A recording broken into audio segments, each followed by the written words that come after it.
of Anarchy.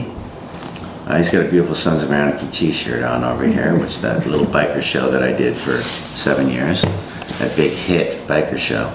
And you know, I pretty much every day I get recognized at least once somewhere from that show. And I was in Canada. I won't even mention the city, it's not important. But my beautiful wife noticed that someone had a Sons of Anarchy shirt on walking in front of us. Oh my God. Right. So, and I never do this, and it just goes to show you why I never do this.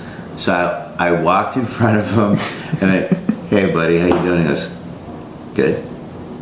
How you doing? I go, I'm good. He goes, cool. And he walked away. Like He didn't know, so you no, didn't know? he didn't know the show. Obviously he liked the t-shirt. Maybe he got it for Christmas present. I don't know. But yeah, anyway, that was pretty funny. So have you been enjoying New York City so far? Yeah, I love the city. I used to live here, 89 to 93, and my daughter went to school here, and so we get to visit her a lot when she went to school. I love coming back to film here. I love coming back to be here. I love the city. I love the energy. I love everything about New York. It's crazy, but no, I love coming back to the city. You know, usually a lot of people will come back and they're like, oh, I hate it. You know the stories. Yeah, I hear everything. I hear great things, and Times Square's changed too much, or traffic's crazy. But I love it. I love the energy. There is no place like New York, and it's really nice to be back. Now, we went from Sons of Anarchy to now also for Officer Downe. Tell us more about that. Yeah, so Sons ended a couple years ago, and I was saying no to all this TV that was coming my way. I didn't want to do another TV show right away at all. I just wanted to get back into movies full time again. And I guess about 4 months later, in February of last year, my people called and said, we got the script, they want you to read it ASAP. I did that night. It was Officer Downe. It was like nothing I'd ever read before. It's just, the world was just so weird and dark and futuristic, and LA, cop, good cop. No, a really good cop, like married to the badge, does everything by the book. But it's a crazy world that Joe Casey created. It's in the future, LA. It's gone to shit. It's fucking gone to shit. It makes Gotham City look like, you know, Peter Pan. It's that dark and full of violent, bad people. So he dies on the job, and they put him on ice for a long time, and they figure out how to bring him back. So he's part Frankenstein, part RoboCop, and a lot of human. But every time he awakens from being killed, something goes on. A little chunk is missing from his armor. And we figured out all that physicality, and I had 5 weeks to get into the part, so I really got strong for me, and you know, put that wardrobe on, which was phenomenal, from Don Ritz, and Clown, and directed. It was just stupendous. He's just so out there, so artistic, so ready to fail, which all artists should be, like not afraid to fail, not ready, but not afraid to, you know. And he was brilliant, and Mark Neville-Dean and Geraldo filmed it, and just Skip Williamson, who brought the whole team together, Meadow Williams, Luna Velez, and Tyler Ross, and Bruno Gunn, and Reno Wilson. Just great cast. I was tickled to try and get into this guy's brain of playing Terrence Downe, and I'm so proud of the way it turned out. And Magnolia picked it up and bought it right away. And here we are. November 18th is coming. It's going to be around the world on video on demand, right, Nicole? VOD, right? That's going to be huge, and then select cities and theaters as well. And I can't wait for people to share it. I'm going to be looking forward to that one. Now, did you have to get some police training when you got the role? I didn't actually ride around with any cops because it's in the future. Right. It's a comic book. But what I did do is I have to learn how to hold and fire a 16-pound gun and wear it at my hip and drive this incredible army vehicle around LA and have a battering ram, and physically, where would you put it and how do you use it? And Daniel and Frank, the two boys from Stunts, who were so pivotal in training me. It was hard physically, hanging upside down for an hour, did all my own stunts. My stuntman, who was awesome, did just maybe 1 or 2 little bits. They let me do everything else. And it was hard physically, but I was really proud to get through it. And when you see the movie, you're not going to believe some of these stunts. It's just crazy. Now, what was your favorite part of filming the movie? No favorites. I don't have any favorites. I really don't. I say this all the time in my interviews. I get asked it all the time. I have no favorites. I really don't. I lived every scene as it was, and I got through it beautifully as it was. I shared with everybody on the set with me as we did it. I'm just kind of pleasantly surprised at the strength of the human body and how strong physically we really are, and the stuff that we can really go through safely, right, smartly. Don't be an idiot. You know, swords if they're flying through the air, make sure I'm not in the way. But I was pleasantly surprised at the strength of the human body and how hard we all worked on this movie. And when you see it, you're again not going to believe the physicality of what we ended up doing in 25 days. Oh, 25 days. That's oh my it. Lord. That's all we had. Now, do you think actual cops could survive what we're going to see in the movie? Say that again? You think actual cops could survive what we're going to see in the movie? Survive? No, this is fiction. It's a comic book. It's not real. I mean, people come up to me and they'd go, you know, oh, Sons of Anarchy, like, oh my gosh, and when you kill, I go, listen to me, it's make-believe. We would have been in jail, the entire club, after the second show of the first season. We'd all be in jail. It was a fictional world that Kurt Sutter created brilliantly. Yeah, there's some truths. Sure, there's a couple of club things that we did that I'm sure real clubs do, but no, Officer Downe's a comic book. It's not real.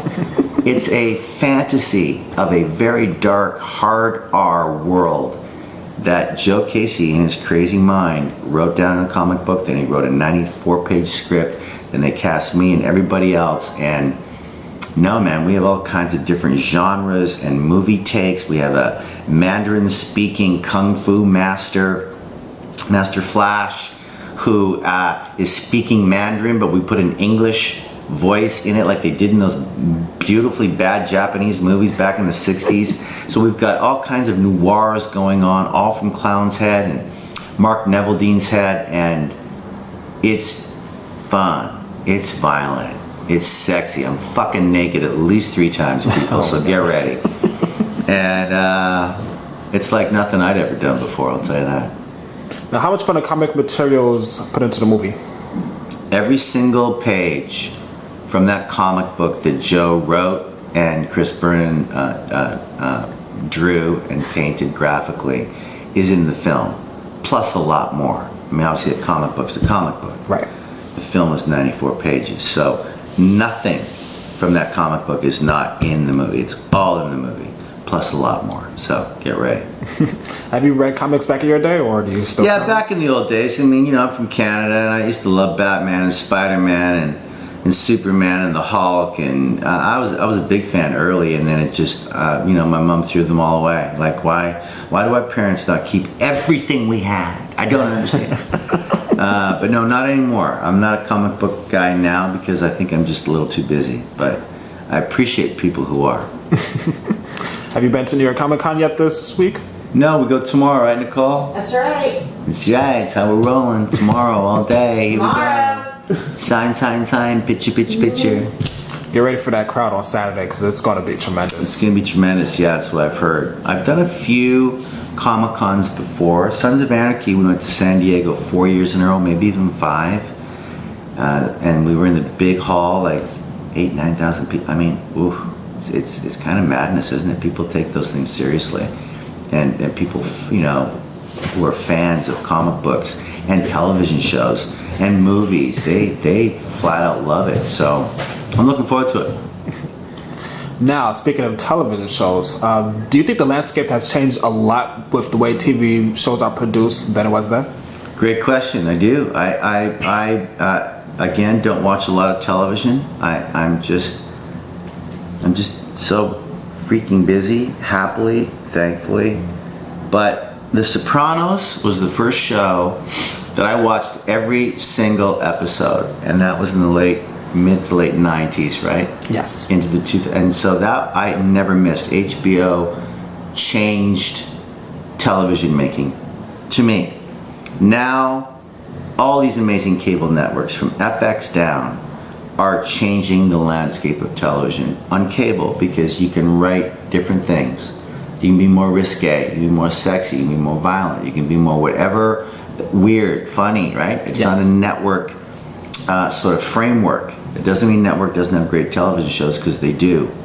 But for me, to be on a cable show like Sons of Anarchy was, and be on such a massive hit show that was for 7 years, I learned something about the power of TV, bro. I never knew that television was that powerful with people when they find a show they love.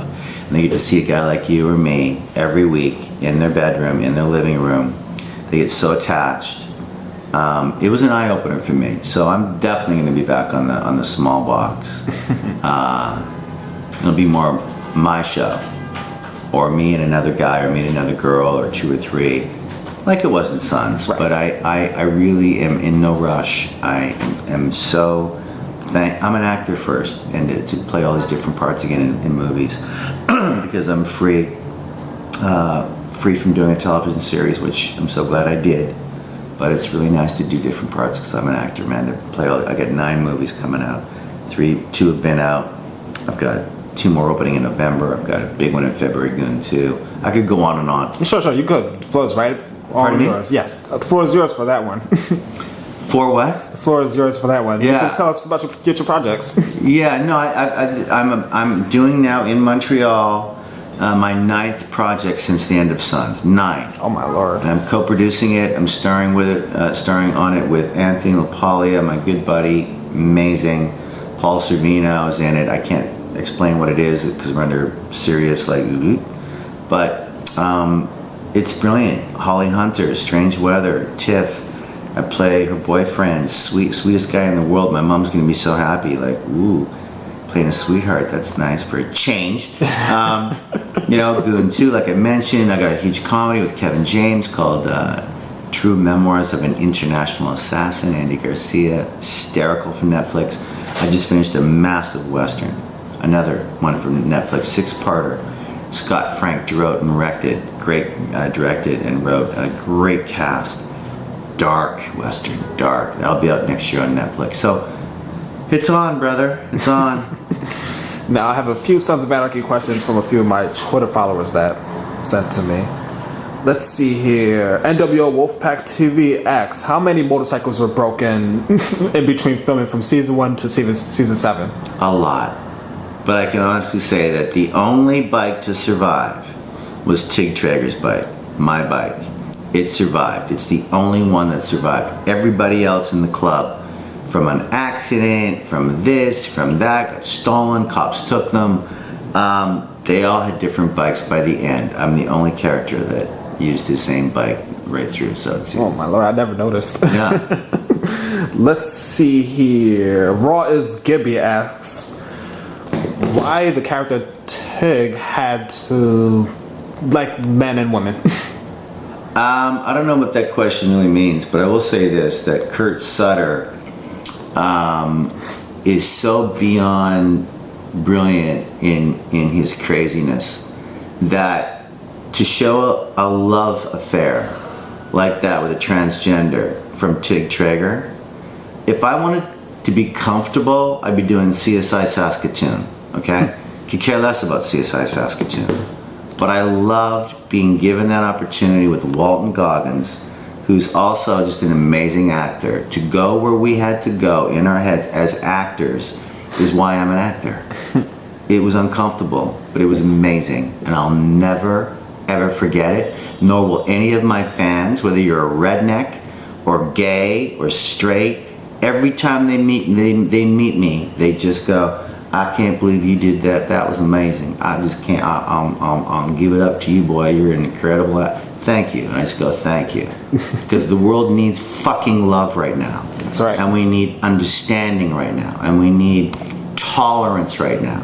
And I'm so proud of Sutter and John Landgraf to understand that storyline and give it to me. And Walton, that was something else. I'll never forget it. Let me see here. Broken Shit Pack asks, do you have any funny Kurt Sutter stories? Broken shit. What? Kurt Sutter's a crazy man. He's just a crazy man.